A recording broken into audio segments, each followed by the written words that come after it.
Winter में हमारी skin बहुत ज़्यादा एक्स्ट्रा ड्राई हो जाती है, ड्राइनेस की वजह से आपकी स्किन के ऊपर पैची पड़ जाती है, इन्वायरमेंट में बहुत ज़्यादा बैक्टीरिया मौजूद हैं, उसकी कंडीशन के अंदर हमारे पास एक्नी आ जाती है, फेस के ऊपर कहीं कहीं घड़े पड़ गए हैं तो हम लोग उसकी जगह पर उसको hyaluronic एसिड होता है एक्चुअली फिलर, जो कि हम लोग यूज़ करते हैं उसको। स्किन एक सबसे बड़ा ऑर्गन है हमारी बॉडी का, ऑल ओवर द बॉडी हम लोग इंजेक्शंस यूज़ करते हैं फैट के लिए। पाउच एरिया बहुत इरिटेट करता है फीमेल को आफ्टर प्रेगनेंसी, उनके स्ट्रेच मार्क्स हो जाते हैं और सारी चीज़ों की वजह से वो एज यू नो कि अभी फैशन में है, उनको शर्ट्स वगैरह शॉर्ट पहननी होती है तो वो थोड़ा उनको अनॉय लगता है। ट्रीटमेंट के साथ साथ हम लोग डाइट भी मेंशन करते हैं। अगर हम लोग फैट डिसॉल्विंग पेशेंट को डील कर रहे हैं, फैट वाले को डील कर रहे हैं, तो ऑटोमेटिकली उसका प्रॉपर चार्ट बनाया जाता है।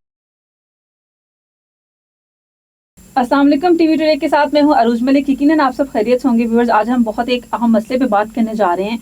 हमारा मसला क्या है, अच्छी स्किन कैसी हो, ग्लोइंग कैसी हो। अगर बात की जाए आजकल नेचुरल ब्यूटी की, तो बिल्कुल ये नेचुरल ब्यूटी ख़त्म हो चुकी है। इतनी आर्टिफिशियल सर्जरीज आ चुकी हैं, इतनी ड्रिप्स आ चुकी हैं, इंजेक्शन आ चुके हैं। आप अपना रंग गोरा करवा सकते हैं, आप अपनी आंखें बड़ी करवा सकते हैं, आप फेस कट बनवा सकते हैं। तो इसी हवाले से हमारे साथ मौजूद हैं स्किन स्पेशलिस्ट डॉक्टर उस्मान। आइए उनसे बात करते हैं, जानते हैं। वो खुद भी इन चीज़ों को डील भी करते हैं, एस्थेटिक पे बहुत ज़्यादा काम भी करते हैं। तो आइए उनसे इसके एडवांटेज और डिसएडवांटेज पूछते हैं। अस्सलाम वालेकुम। जी वालेकुम अस्सलाम। कैसे हैं आप? आई एम गुड मिस, आप कैसे हैं? अल्हम्दुलिल्लाह। तो सबसे पहले तो अगर हम मौसम की बात करें तो बहुत ज़्यादा ठंड की वजह से पानी का इंटेक इतना नहीं है। एग्जैक्टली। डिहाइड्रेशन भी है, जिसकी वजह से स्किन पे दाने भी निकल आते हैं और ड्राइनेस भी हो जाती है। तो Right. क्या हम घर बैठ के कौन सी ऐसी रेमेडी यूज़ कर सकते हैं कि हमें क्लिनिक का या हमें पार्लर का जो है वो सैलून का रुख ना करना पड़े? एक्चुअली इसमें ये होता है कि मल्टीपल चीज़ें आती हैं। एक तो फर्स्ट ऑफ ऑल आपका वाटर इनटेक बहुत ज़्यादा कम है just because of winter. Winter में हमारी स्किन बहुत ज़्यादा एक्स्ट्रा ड्राई हो जाती है, ड्राइनेस की वजह से आपकी स्किन के ऊपर पैची पड़ जाती है, एक्नी के चांसेस इस तरह ज़्यादा हो सकते हैं कि आपका मेटाबॉलिक एक्टिविटीज़ सही नहीं है।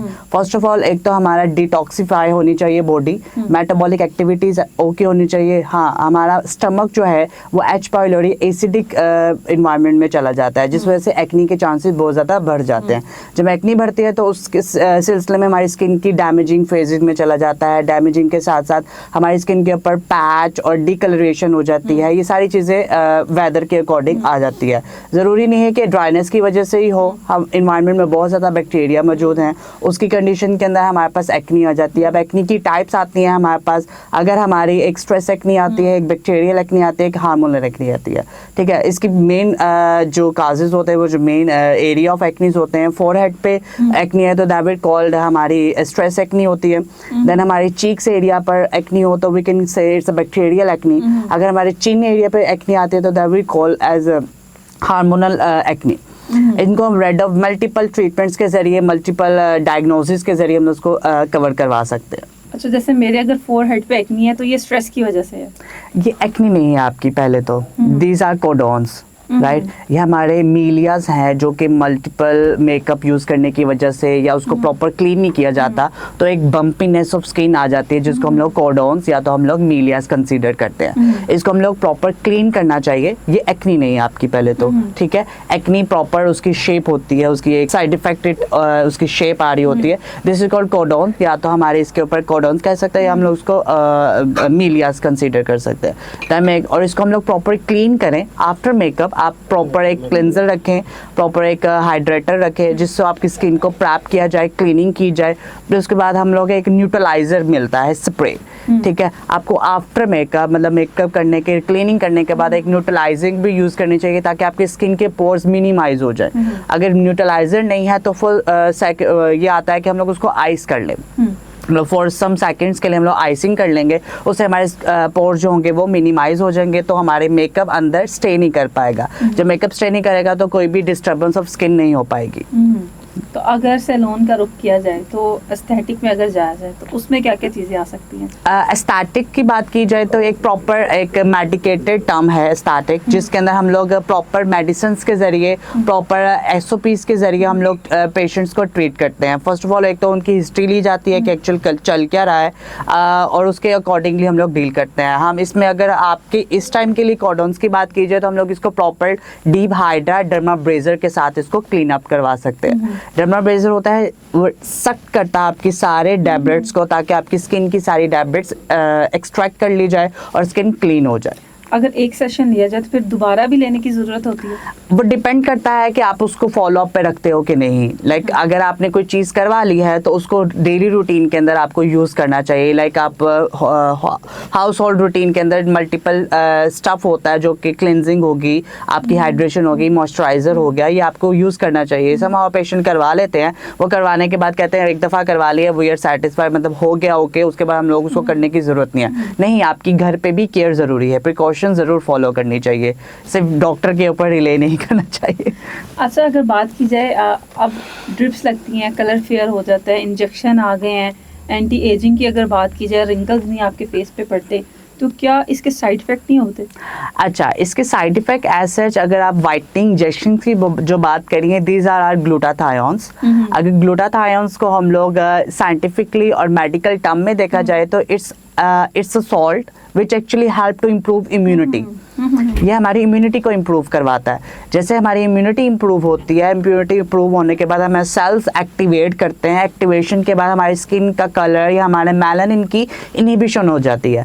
जब मेलानिन की इनहिबिशन हो जाएगी, ऑटोमेटिकली स्किन का कलर ब्राइट और स्किन के ऊपर ब्राइटनेस आएगी। तो वो कैन से कि हम लोग ग्लूटाथायोन या वाइटनिंग ड्रिप्स लगाई हैं तो उसकी वजह से हो रहा है। अब इसके अंदर एड ऑन क्या किया जाता है, ग्लूटाथायोन के साथ विटामिन सी ऐड कर दिया जाता है, कोजिक एसिड ऐड कर दिया जाता है, arbutin, it's a very good pigment for skin brightening, वो ऐड किया जाता है। वो हम लोग ब्लड स्ट्रीम के जरिए उसको बॉडी के अंदर पेनिट्रेट करवाते हैं, जिससे स्किन का colour all over the cells हमारी बॉडी के ब्राइट हो जाता है, जिससे हमारी स्किन ग्लो करती है। इसके साइड बल्कि all over the body, yes, not for your face, not for your face, it's all over the body.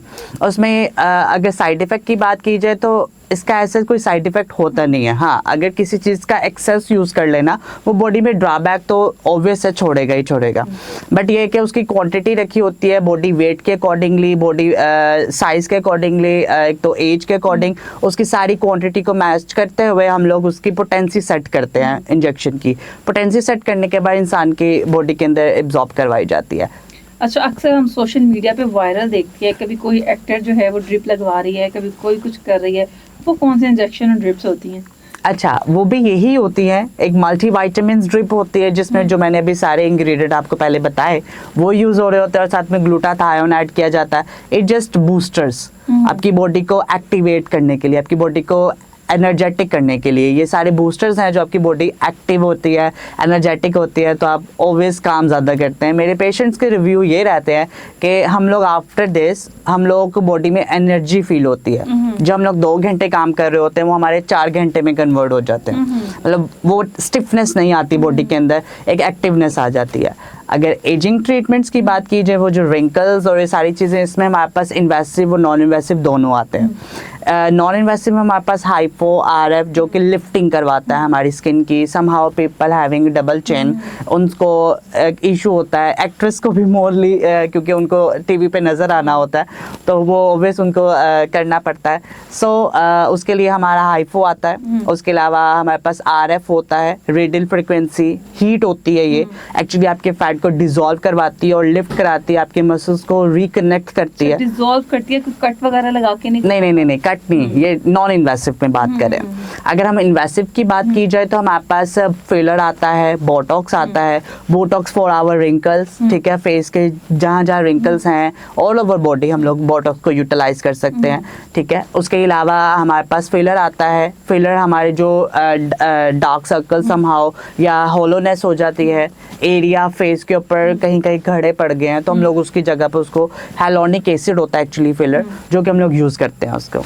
उसके अलावा हमारे पास लिफ्टिंग के लिए क्या आता है, पीडियो थ्रेड्स, जो कि इन्वेसिव के अंदर आ जाता है, जिसमें थ्रेड्स डाले जाते हैं। लिफ्टिंग कहीं से भी लिफ्ट कर लो फेस को।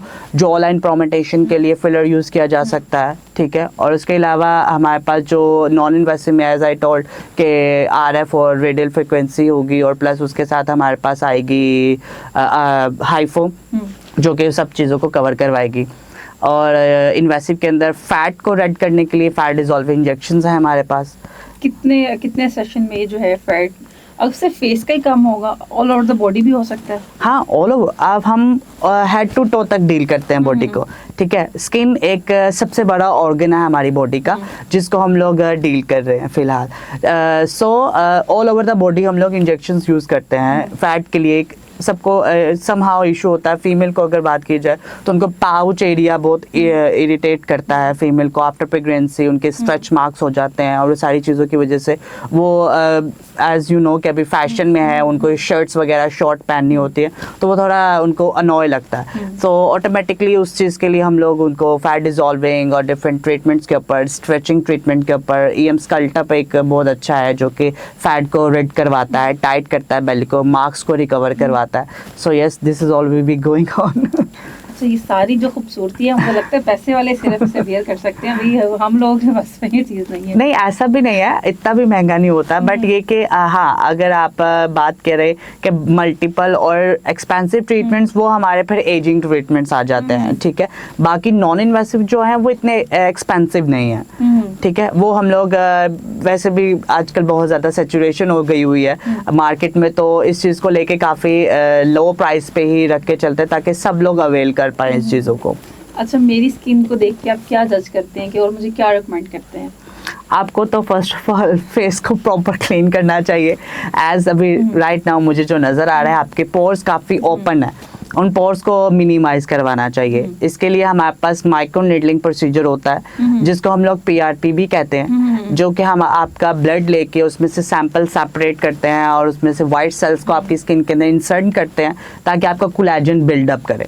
हमारे सेल्स के साथ कोलेजन पड़ा होता है, वो कोलेजन बिल्डअप होगा तो ऑटोमेटिकली हमारे सेल्स की एक पावर बढ़ेगी, उनकी लाइफ बढ़ेगी, और लाइफ बढ़ने से उनकी जो भी स्ट्रेचनेस है वो रिकवर्ड होकर ऑटोमेटिकली आपकी स्किन के पोर्स को मिनिमाइज करवा देगी। अच्छा, आप कह रहे हैं कि इस तरह से जो मेडिकेशन की तरफ आप चल पड़े हैं, अब खुराक में खूब खाने से भी कोई खूबसूरत नहीं होगा, आप दूध पी लें, आप जूस पी लें, आपने अच्छे नहीं लगना, आपको इस तरफ जाना पड़ेगा, आप ये कहना चाह रहे हैं? नहीं, फूड तो लेना ज़रूरी होता है, ठीक है। हम लोग ऐसा नहीं है कि ट्रीटमेंट के साथ साथ हम लोग डाइट भी मेंशन करते हैं। अगर हम लोग फैट डिजॉल्विंग पेशेंट को डील कर रहे हैं, फैट वाले को डील कर रहे हैं, तो ऑटोमेटिकली उसका प्रॉपर चार्ट बनाया जाता है, उसका चार्ट मेंटेन किया जाता है कि आपको किस तरह डाइट मेंटेन करनी है, आपको क्या क्या यूज़ करना है, आपको कौन सा पानी यूज़ करना है, आपको डिटॉक्स रखना है अपनी बॉडी को। ऑटोमेटिकली वो सारी चीज़ें मेंटेनेंस के साथ ही होता है। ऐसे नहीं है कि सब चीज़ हम लोग सेपरेट करके तो बस एक प्रोसीड करते you will be a glowing. अच्छा, वो लोग जो सोशल मीडिया पे देख लेते हैं चीजें, कोई नुस्खा पढ़ लिया और फिर वो काम शुरू कर दिया। अच्छा, ऐसे बहुत से पेशेंट आते हैं, बहुत से ऐसे पेशेंट खुद घर में सारी चीज़ें कर ली हैं,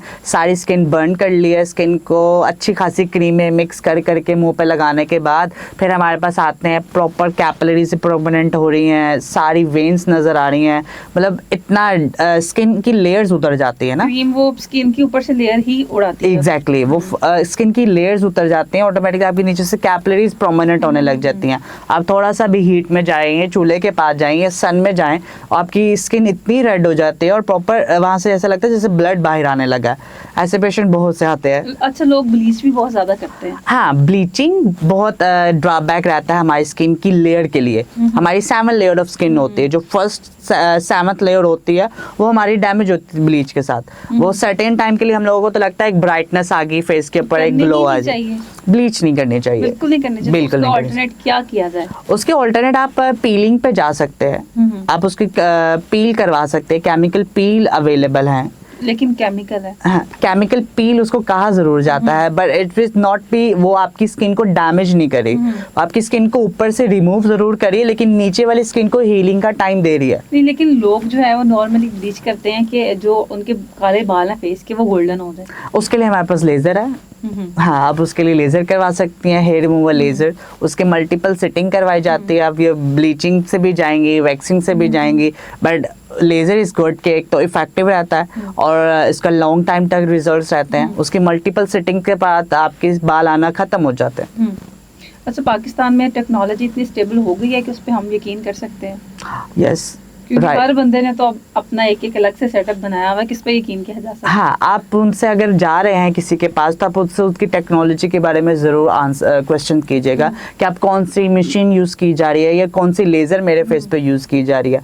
मार्केट में बहुत से लेज़र्स मौजूद हैं, इफ़ेक्टिव भी हैं, नॉन इफ़ेक्टिव भी है। अब सब ने जो रखे हैं तो वो फिर टेक्नोलॉजी के ऊपर और वेव्स के ऊपर कंप्रोमाइज़ आ जाता है। जब वेव्स के ऊपर कंप्रोमाइज़ होगा ऑटोमेटिकली स्किन बर्न करने के चांसेस बहुत ज़्यादा हो जाते हैं। स्किन के बाल जाएंगे नहीं बल्कि बढ़ने लग जाते हैं। तो yes, this is all we going, मतलब अभी है ऐसा, नो डाउट सैचुरेशन ज़्यादा होती जा रही है, लेकिन जो भी ऑर्गेनिक स्टफ था वो ख़त्म होता जा रहा है। बहुत शुक्रिया आपके वक्त का। Thank you so much. जी व्यूअर्स, यकीनन आज का टॉपिक आपको पसंद आया होगा, क्योंकि हर बंदा चाहता है कम उम्र का लगे। हर खातून की तो ये कोशिश रहती ही है। कभी हम देखते हैं कोई ड्रिप लग रही है, कभी देखते हैं इंजेक्शन लग रहे हैं, और पाकिस्तान की बड़ी बड़ी सेलिब्रिटीज़ को भी आजकल हम देख रहे हैं सोशल मीडिया पे कि कभी कोई इंजेक्शन, कभी कोई ड्रिप।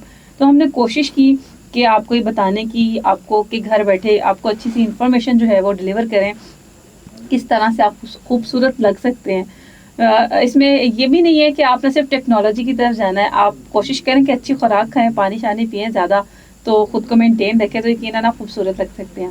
इसके साथ ही अरूज मलिक को दीजिए इजाज़त। मिलते हैं अगले प्रोग्राम में। अल्लाह हाफिज़।